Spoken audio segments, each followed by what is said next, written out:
ठरलं तर मग या मालिकेच्या येणाऱ्या भागामध्ये आता अर्जुनने इकडे ठरवलेलं असतं, काहीही झालं तरी आज सायलीला आपल्या मनातली गोष्ट आपण सांगायचीच. आणि म्हणून अर्जुन या सगळ्यामध्ये सायलीला भेटण्यासाठी ठरवतो. पण त्याच वेळेला सायली आता सांगायला लागते, अर्जुन सर, मी ना एका ठिकाणी तुमच्यासाठी टेबल बुक केलेला आहे, तुम्ही या वाजता तिकडे या, सरप्राईज आहे.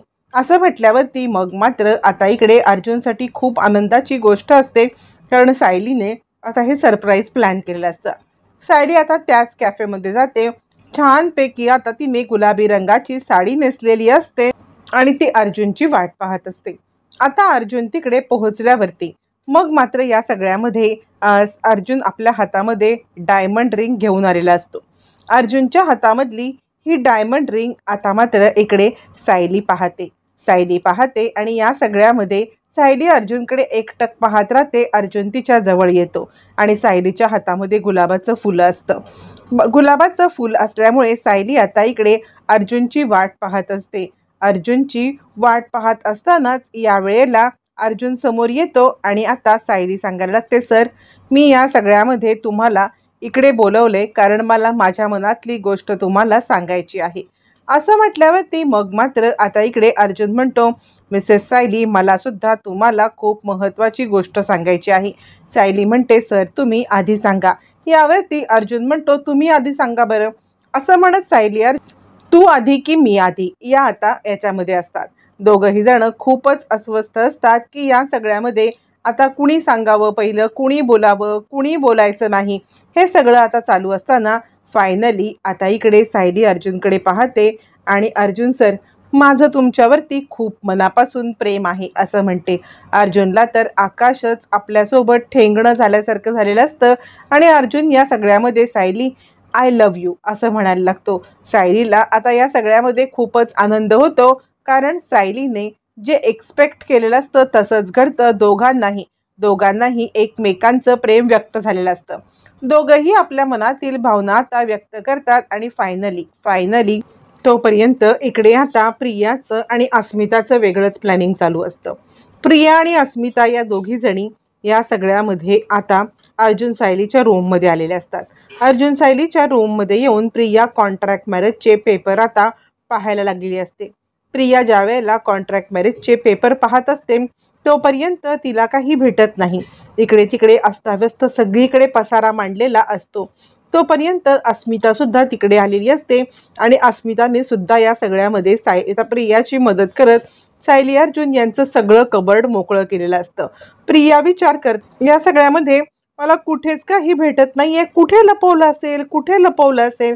तोपर्यंत इकडे आता प्रताप आणि अश्विन या दोघांनी फोटो एकत्र करत त्याची आता माळ केलेली असते. या फोटोच्या माळीमध्ये आता चुकून जो काही छोट्या तन्वीचा फोटो असतो तो पण जोडला गेलेला असतो आणि छोट्या तन्वीचा फोटो त्याच्यात जोडला गेल्यामुळे आता ती माळ डेकोरेशनमध्ये सजवली जाते. इकडे वरती प्रियाचं शोधणं चालू असतं, तिकडे मधुभाऊ खाली आता हे सगळं पाहत असतात. डेकोरेशनचं काय चाललंय, कसं काय करायचं. त्याच वेळेला ज्या माळा लावलेल्या त्या माळांकडे मधुभाऊ पाहतात. मधुभाऊ ते पाहतच बसतात.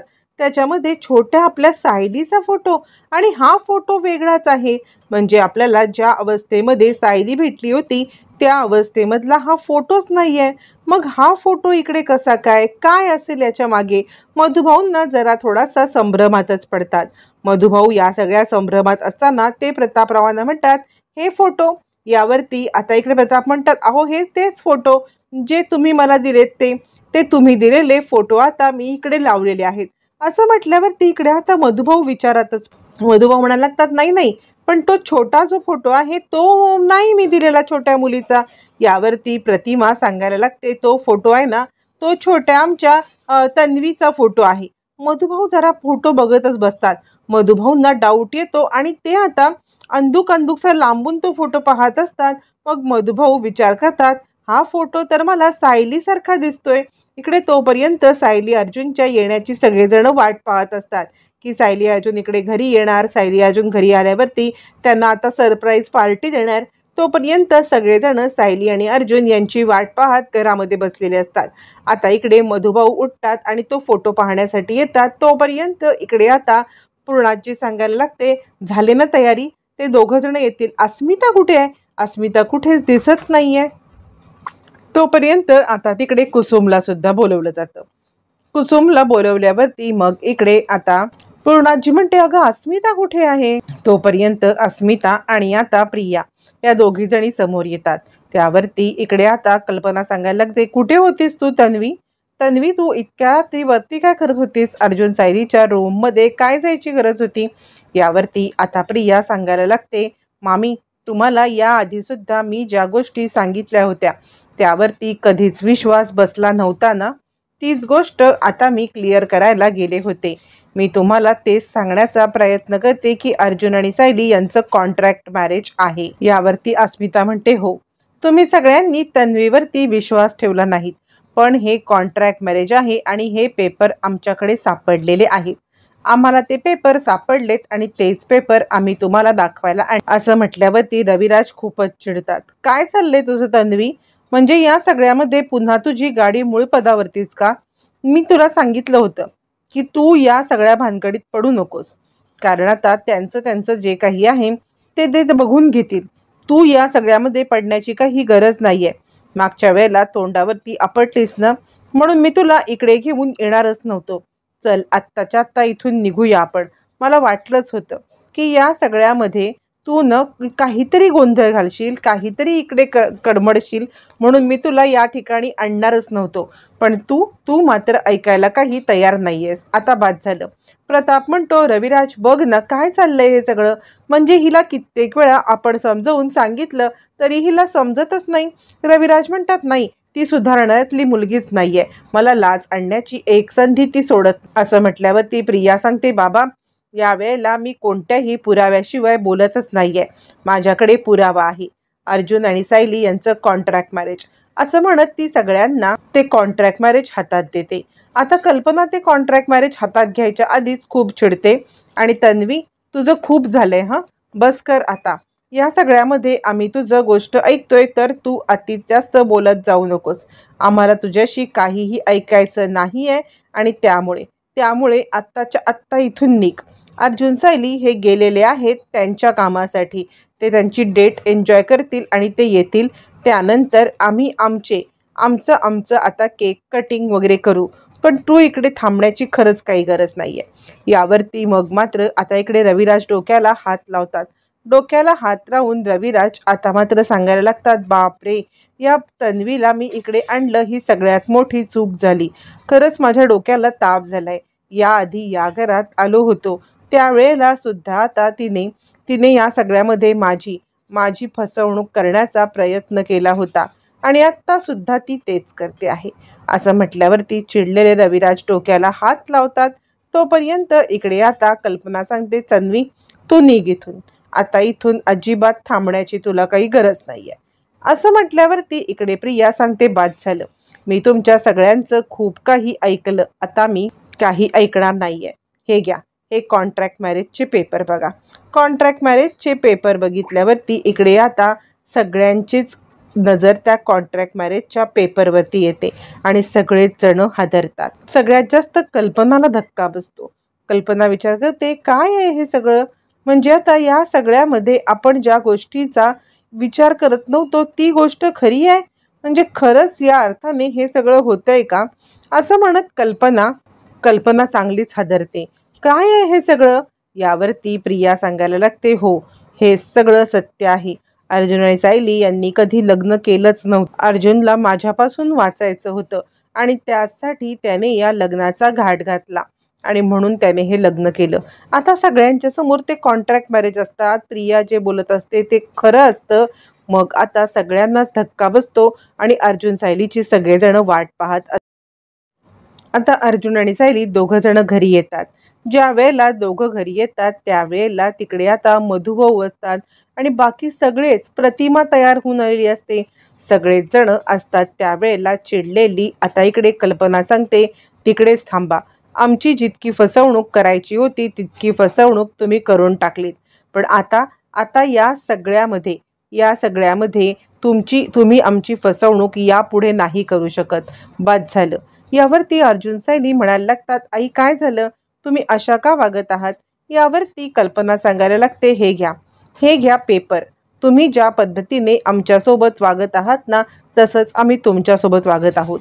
मला याआधीसुद्धा कित्येक वेळा तन्वीने सांगण्याचा प्रयत्न केला, पण तरीसुद्धा मी काहीही ऐकलं नाही. मी तुमचं कोणतंही म्हणणं मनावर तिचं घेतलं नाही. मी तुमच्यावरतीच विश्वास ठेवला. पण आत्ता मात्र माझी हद्द पार झालेली आहे. या सगळ्यामध्ये तुमचे कॉन्ट्रॅक्टचे पेपर आलेले आहेत. तुम्ही या सगळ्यामध्ये आम्हाला फसवण्याचा प्रयत्न केलात.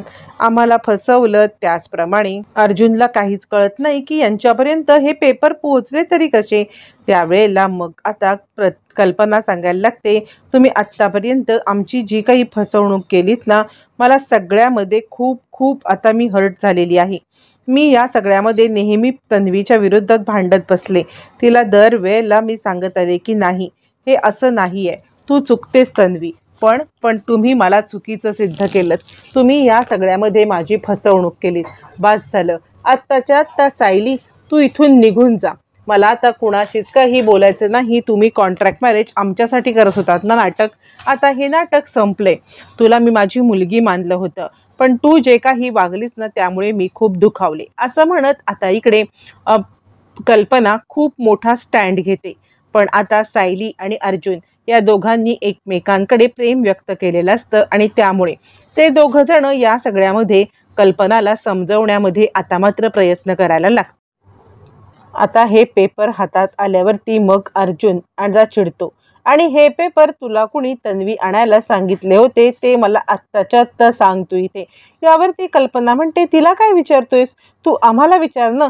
सायली म्हणते, आई तुम्ही समजताय तसं काही नाहीये. मग सायली आता आपलं एक्सप्लेनेशन द्यायला लागते. सायली आता पहिल्यापासून सगळी गोष्ट सांगायला लागते. सायली सांगायला लागते की मधुभाऊंची या सगळ्यामध्ये सुटका व्हावी म्हणून मी अर्जुन सरांकडे गेले होते. अर्जुन सरांनी या सगळ्यामध्ये तन्वीसोबत लग्न करायचं नव्हतं म्हणून ही मला ऑफर दिली आणि म्हणून मी हे लग्न केलं. ही माझी चुकी आहे. ही अर्जुन सरांची आणि माझी या आमच्या दोघांकडून झालेली चुकी आहे, ती मी मान्य करते. पण आजच्या घडीला जे काही झाले ते सुद्धा मला तुम्हाला सांगायचं आहे. यावरती प्रताप म्हणतो, आता काय होणार आहे, तुम्ही आमची इतके दिवस फसवणूक करत आलात, आता या सगळ्यामध्ये नवीन ते काय घडणार. सायली सांगते, नाही बाबा, आत्ता घडलेली गोष्ट ही पूर्णपणे वेगळी आहे. या सगळ्यामध्ये आम्ही एकमेकांच्या सोबत तुम्ही कॉन्ट्रॅक्ट बघितलं तर हे कॉन्ट्रॅक्ट फक्त 1 वर्षाचं आहे. हे 1 वर्षाचं कॉन्ट्रॅक्ट, ह्याचं 1 वर्ष कधीच होऊन गेलंय. आमच्या लग्नाचा पहिला वाढदिवस आणि 1 वर्षाचं कॉन्ट्रॅक्ट कधीच संपलंय. पण आम्हाला दोघांना हे कॉन्ट्रॅक्ट मॅरेजचं लाईफ जगत असताना या घरासोबत माझी जी अटॅचमेंट झाले ना, त्यामुळे मला हे घर सोडवत नाही आहे. मी हे घर कधीच सोडून जाणार नाही आहे. आणि या सगळ्यामध्ये मी या घरात राहण्यासाठी अर्जुन सरांना माझं प्रेम व्यक्तसुद्धा केलेलं आहे. आणि हे सगळं करत असताना माझ्या मनामध्ये कोणत्याही प्रकारचं आता हे नव्हतं की तुम्हाला हे समजेल किंवा काही, पण मला खूप गिल्ट वाटायची. मी तुम्हाला सगळ्यांना फसवते आहे. पूर्णाजी, खरंच. अर्जुन म्हणतो, हो. आणि आजच आम्ही ज्या वेळेला बाहेर गेलो त्यावेळेला खऱ्या अर्थाने प्रेमाचा आम्ही एकमेकांचा स्वीकार केलेला आहे. आणि हे कॉन्ट्रॅक्ट मॅरेज आम्ही आत्ताच्या आत्ता फाडून टाकतो आहोत. असं म्हटल्यावर ती पूर्णाजी म्हणते, तुम्ही माझ्यासोबत जे काही वागलात ना, मला खूप त्रास झाला रे अर्जुन. यावरती सायली सांगायला लागते, मी तुमच्यासमोर हात जोडते. खरंच तुम्ही स्वतःला त्रास करून घेऊ नका. हे कॉन्ट्रॅक्ट मॅरेजचे पेपर खरे आहेत. मी मान्य करते की हे पेपर खरे आहेत, पण ही पण गोष्ट तितकीच खरी आहे की या कॉन्ट्रॅक्ट मॅरेजला आता 0 अर्थ उरलेला आहे. या कॉन्ट्रॅक्ट मॅरेजला कोणत्याही प्रकारचा अर्थ नाही आहे आणि हे कॉन्ट्रॅक्ट मॅरेज एक प्रकारे पूर्णपणे आता संपुष्टात आलेलं आहे. त्यामुळे तुम्ही या सगळ्यामध्ये स्वतःला त्रास करून घेऊ नका किंवा तुम्ही या सगळ्यामध्ये स्वतः वाईट वाटून घेऊ नका. मी या घरची सून म्हणून पूर्णपणे स्वतःला स्वीकारलेलं आहे आणि मी या घरची सून बनूनच राहणार आहे. पण म्हणून तुम्ही सगळ्यांनी मला माफ करा. कल्पना म्हणते, सायली, खरंच या सगळ्यामध्ये तुमचं हे संपलंय. यावरती सायली सांगते, हो. मी या सगळ्यामध्ये आत्ताच आम्ही बाहेर गेलो होतो. मी अर्जुन सरांसाठी टेबल बुक केलं होतं आणि त्यांना माझं प्रेम सांगितलंय. मी जरी कॉन्ट्रॅक्ट मॅरेज म्हणून या घरात आले असले तरी मी आत्ता स्वतः मनाने सुभेदारांची सून आहे, अर्जुन सुभेदारांची बायको आहे. तुम्ही सुद्धा हा प्रसंग विसरून जा आणि या सगळ्यामध्ये मला माफ करा. खरंच मला माफ करा, मी तुम्हाला फसवलं, ही खूप मोठी चूक झाली. पण माझ्याकडे पर्याय नव्हता. त्यावेळेला माझ्याकडे पैसे नव्हते, म्हणून मी अर्जुन सरांकडे ही केस लढवण्यासाठी गेले होते. 3 लाख रुपये ते एका केसचे घेतात. मला 3,000 रुपये पण देणं जमणार नव्हतं. त्यावेळेला अर्जुन सरांनी त्यांना तन्वीसोबत लग्न करायला लागू नये म्हणून हे सगळं केलंय. पण आत्ता आत्ता हे सगळं संपलंय. मला माफ करा, मला माफ करा, असं म्हणत सायली आता पूर्णाजी मांडीवर डोकं ठेवून रडायला लागते. पूर्णाजी तिच्या डोक्यावरून हात फिरवते. पूर्णाजी म्हणते, तू सुभेदारांची सून होतीस, आहेस आणि राहशील. देवी आईसमोर उभे राहून एकदा दोघांनी शपथ घ्या की यापुढे हे असं काही तुमच्या दोघांच्या मध्ये घडणार नाही. सायली अर्जुन खूपच खुश होतात. अशा प्रकारे पूर्णाजीने आता सायलीचा स्वीकार केलेला असतो आणि त्यानंतर मग पूर्णाजी सायलीला या सगळ्यामध्ये देवाच्या समोर घेऊन येते. देवाच्या समोर आणल्यावरती मग आता पूर्णाजी सांगायला लागते की या सगळ्यामध्ये तू आता इथे राहून शपथ घे की तू अर्जुनसोबत 7 जन्माचं नातं जोडणार आहेस. यावरती सायली आता शपथ घेते, हो पूर्णाई, मी अर्जुन सरांच्या सोबत आता 7 जन्माचं नातं जोडणार आहे. यामध्ये आता तुम्हाला घरच्यांना कोणत्याही प्रकारची तक्रार करायला मी अजिबात चान्स देणार नाही आहे. मी अर्जुन सरांसोबतचं नातं माझं पुरेपूर निभावणार, असं म्हणत अर्जुनसुद्धा सायलीला जवळ घेतो आणि या सगळ्यामध्ये अर्जुनसुद्धा सायलीला सांगायला लागतो की काहीही झालं तरीसुद्धा मी सायलीची साथ सोडणार नाही. उलट एका अर्थाने घरच्यांच्या समोर सत्य आलं हे चांगलंच झालेलं असतं. सत्य समोर आल्यामुळे आता सत्याचा पूर्णपणे उलगडा झालेला असतो आणि सत्य समोर आल्यामुळे सगळ्या गोष्टी अगदी क्लिअर झालेल्या असतात. या सगळ्यामध्ये अर्जुन आणि सायली हे दोघं जण आता खूप खुश असतात. प्रियाचा डाव तिच्यावरतीच उलटलेला असतो. प्रिया या सगळ्यामध्ये आता मात्र पूर्णपणे अडकलेली असते. आता या सगळ्यामध्ये प्रियाचा कसा खात्मा होणार आणि यानंतर आता प्रियाने हे पेपर शोधल्यामुळे रविराज तिच्यावरती काय ॲक्शन घेणार पाहणं फारच रंजक.